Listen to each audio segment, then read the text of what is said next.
Պիղատոսը կանչեց քահանայապետներին, իշխանավորներին և ժողովրդին և ասաց.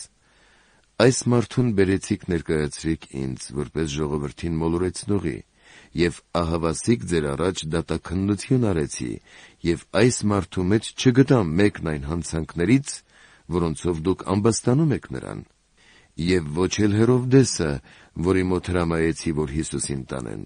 արդ նա մահվան արժանի ոչինչ չի արել, նրան գանահարել կտամ և կարձակեմ, որովհետև հարկավոր էր յուրաքանչյուր տոնի առթիվ մի բանտարկյալ արձակել նրանց համար»։ Եվ նրանք ամբողջ բազմությամբ աղաղակում էին և ասում.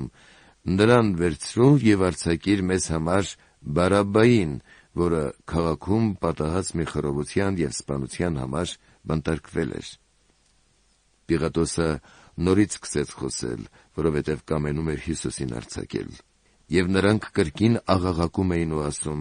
«Խաչը հանիր նրան»։ Եվ նա երրորդ անգամ ասաց նրանց.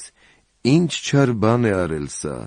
նրա վրա մահվան արժանի որևէ հանցանք չգտա, սրան գանահարել կտամ և կարձակեմ»։ Իսկ նրանք բարձրաձայն ստիպում էին և ուզում, որ նրան խաչը հանի, և նրանց ու քահանայապետների ձայները ավելի ուժեղանում էին։ Եվ Պիղատոսը հավանություն տվեց, որ նրանց պահանջը կատարվի.